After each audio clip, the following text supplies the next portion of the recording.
This tutorial is brought to you by Skillshare. Click the first link in the description below and explore your creativity with thousands of photography classes and so much more. Yo, what's up my brother, what's up my sister? This is your boy Oscar Ntege again with yet another amazing tutorial. In this particular tutorial, I'm going to show you how to create a cinematic feel to your images. This is how we're going to do it. One, I'm going to show you how to blur out this background. Yeah, because we know one of the characteristics of cinematic images is that they usually have that blurry bokeh kind of background. I'm going to show you how to blur out the background in the best way that there is. Then after that, I'm also going to show you how to do cinematic color grading. When I talk about cinematic color grading, I'm talking about the orange and teal feel of an image. So without further ado, let us dive into this. Now, this is an image we're going to work on. This is my daughter Oprah crown, and oh, by the way, I'll leave a link to her Instagram account in the description below. Give her a follow, and you know, we shall send love out to you guys. And if you've not yet subscribed to this channel, please take a minute, subscribe to this channel, and if you love this video, give it a thumbs up, and yes, so that the channel grows. Anyhow, let us dive into this. Now, this is what we're going to do. Now, the first thing we're going to do, we're going to duplicate this layer just once, just like that. So what we're going to do first, we're going to first cut out this image. I'm going to use the quick selection tool, but if you have a lot of time, you can always use the pen tool, because the pen tool will do a better job than a quick selection tool would do. So you just come here and you select, you know, we select her out just like this. Okay.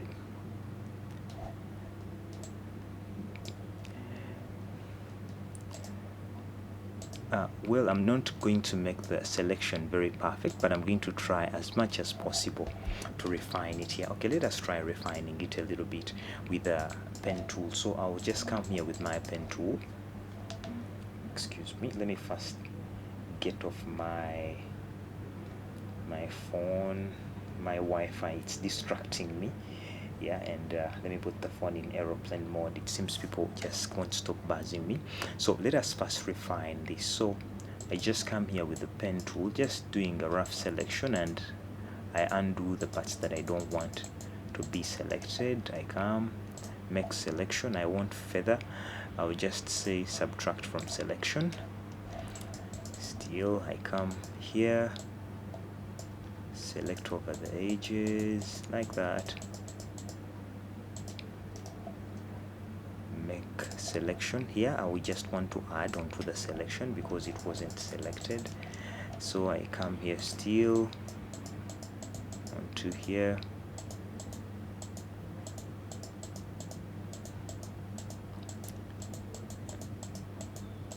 by the way, plating this hair took over a month. Plating this hair, she doesn't want people touching her head, so it took over a month plating this particular hair. And yeah, she doesn't have the best quality hair, of course courtesy of her mom, but yeah, we shall bear and do the necessary things to get. Anyway, that aside, we are going to come and subtract the selection just like that. Again, we have here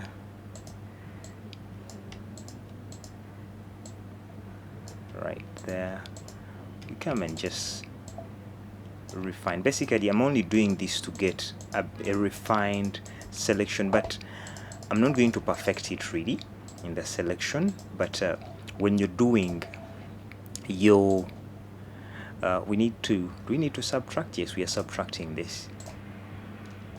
Perfect. Don't want this hair also left out, so we are going to add it in the selection, in the things we want to select. Around, when you're selecting around hair, it really doesn't have to be very perfect. Then you come, make selection, then we add selection. Okay, let us see. the other parts which where you're supposed to be critical. I think right here over the dress here, because the background behind it was a bit bright. Let us just make a selection so that we have at least the selection around the hand well refined. So here we come here, make selection. We are going to subtract this off the selection. We come, still do the same here. I just want, at least, though it's a rough selection, but we have something very neat, yeah. And we come, we're going to, we are adding, yeah, we are adding. So now we have done our selection just as you see there. So the next thing we're going to do, you're going to press here onto the layer mask just right here, and then you create a layer mask just besides it, so that you have that black and white layer just created next to it. So we have done that. The next thing we are going to do right now, we are going to press Control, yeah, or Command on your keyboard, and then click over the layer mask so that we remake the selection again. You click over the layer mask just like that. Let me repeat that again. You're going to press Control or Command if you're using a Mac on your keyboard, then you click over the layer mask that you've selected there so that the selection comes back. So we are going to remove we make this invisible by clicking over the eye icon, and then we come onto the background layer right there, and then we're going to come here and say filter, we come here and say image, just like that. So you come here onto the background layer and just pick any selection tool here and right click, then you say fill and you say content aware, just like that. Okay, now let me just get into details of this, why we are doing this.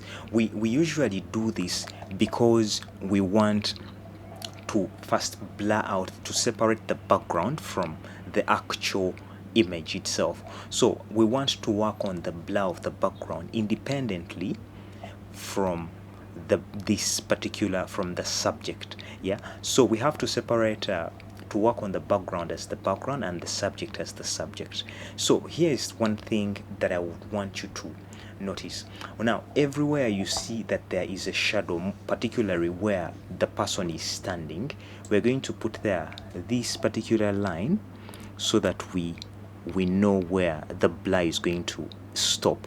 So because there are shadows around this area, I'll just keep the line just slightly above the shadows, because we don't want these particular parts in the composition to be blur. So I'm putting there this green line of the ruler so that I get a particular marking. If you don't have this particular ruler, you can just come here into view, and then you click at rulers. So let us come here and then deselect this. So what we are going to do, we are going to clean all this so that we have this background all super clean, right? Okay, you get your spot healing brush, then you just come and you heal towards the edges just like that. Basically the same way you remove pimples, but we are just getting rid of this edge just like that.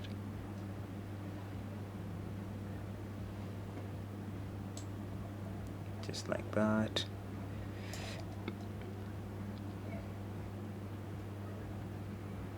The image is quite big. Yeah, it was shot with Nikon D7000. Yeah, with the kit lens that comes on it. That is why you don't see that kind of really bokeh that you get from an expensive lens. Now you only use this technique basically when you don't have a very expensive lens, okay? and yet you want that expensive lens look. So the next thing we are going to do, we are now going to apply a blur. This is where I need your maximum attention.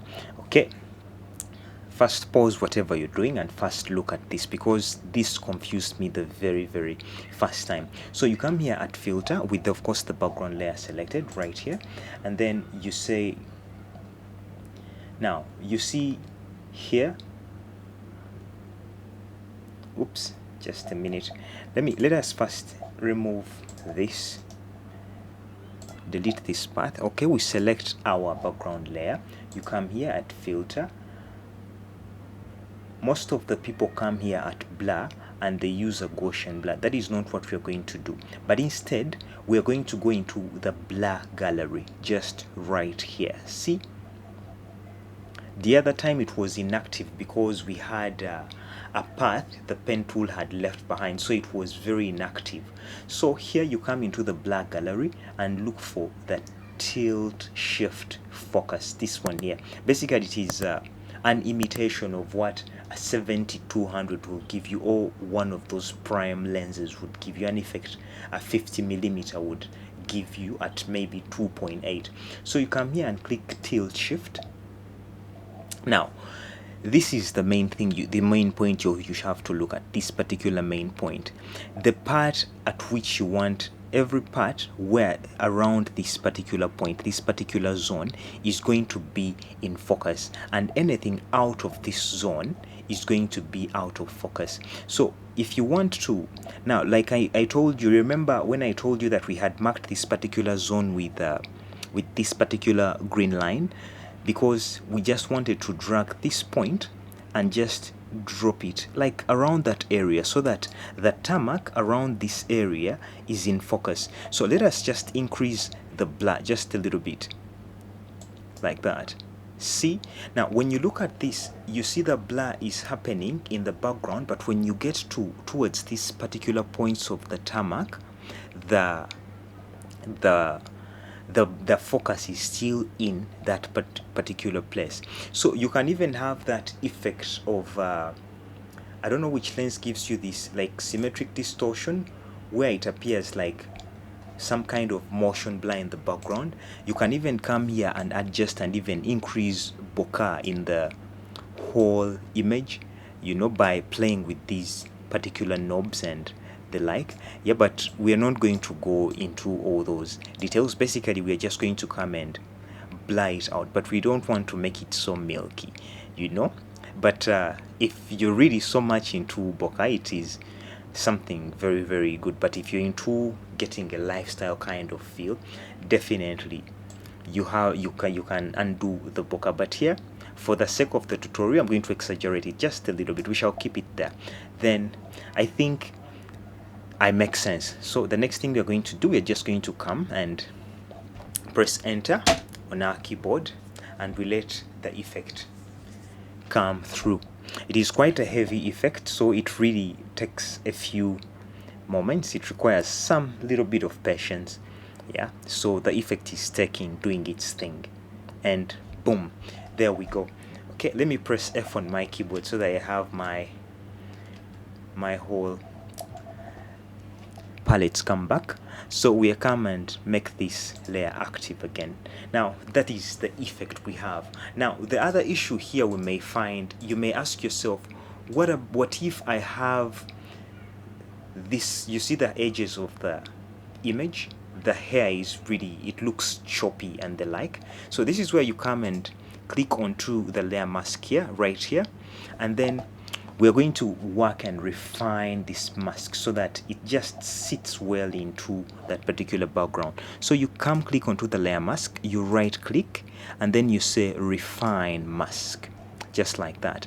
So you get this tool here, and then you just come and paint over the edges of the hair, just like that, so that we get the hair refined, you know, so that it looks more natural. This technique does not work on only kinky, it works on even Caucasian hair.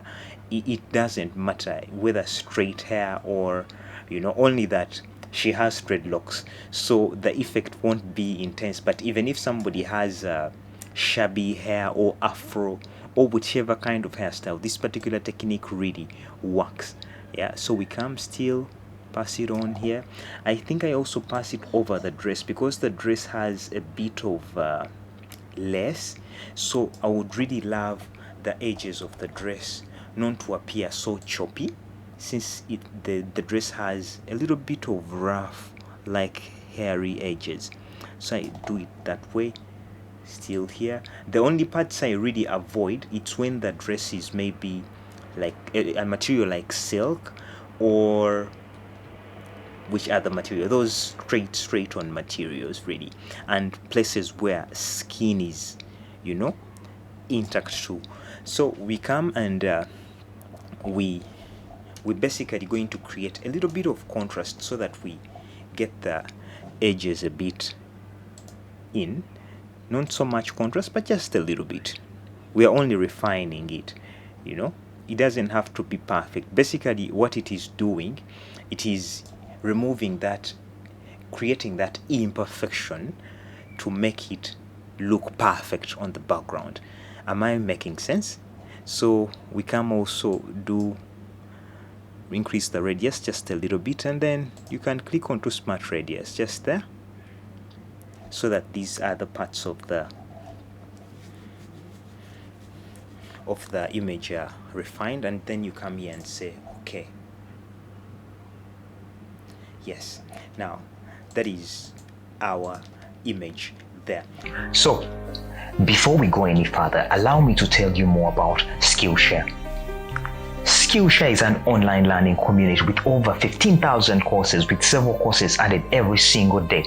For less than $10 for an annual subscription, you can get access to all this knowledge, to all these great and awesome teachers to add a skill onto you. For you people here who would want to up your photography skills, or even better, your retouching and Photoshop game, Skillshare is the place to go first. The first 1,000 people to click the link in the description below will get a free premium trial of Skillshare for over a month. You are going to get access to all this knowledge and all these teachers free of charge. So the next thing I'm going to show you now is how to create the orange and teal effect. Yeah. So how are we going to do this? Now, the orange and teal effect, we are going to create a stamp for this whole thing. Press Ctrl Alt Shift and E to create a stamp of whatever has happened here, of all these effects that are below it. And then let's rename this orange and teal. So we are going to use the camera raw filter. Yeah, so how are we going to do that? You just come here into filter, you say camera raw, with of course this particular layer selected.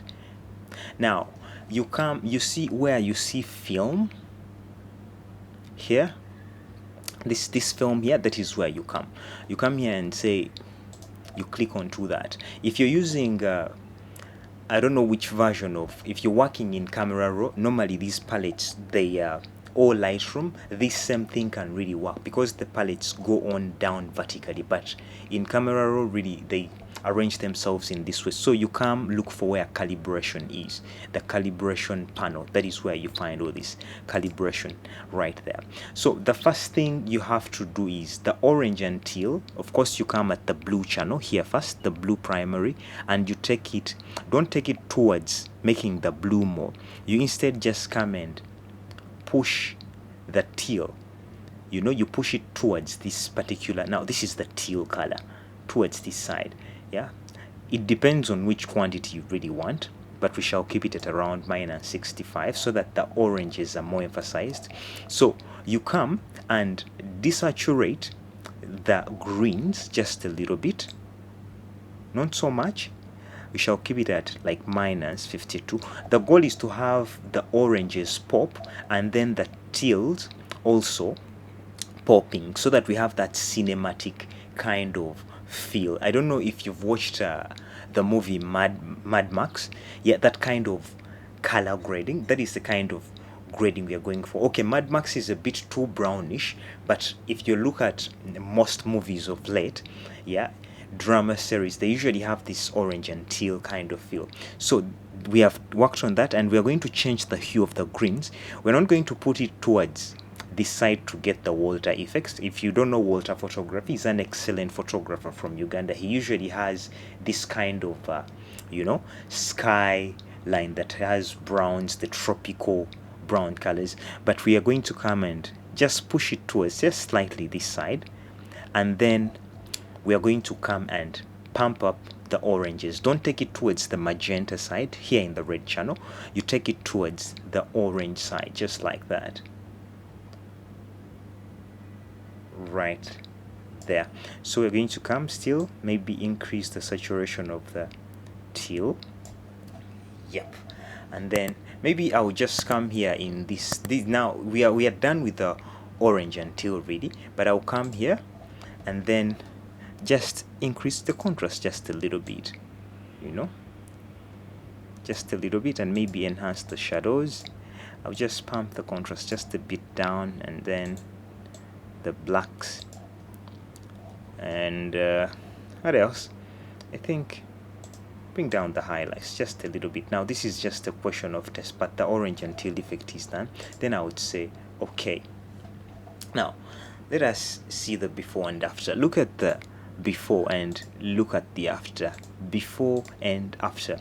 So that is how we create a cinematic look to images. Basically, let us do a recap. Basically, what we're going to what you do, you select the image, of course separate it from the background, blur out the background to your taste. Make sure you keep the spaces where the subject is standing in focus using these markings and points. Then after that, you create the orange and teal effect using the camera raw filter. Basically, that is all you have to do to create such a cinematic look to the image. Thank you for watching this video. I hope to see you in my next video. If you've not yet subscribed to this channel, take a minute, subscribe to this channel, and in the comments below, tell me what has resonated with you most in this particular video. I'll see you in my next video, and adios.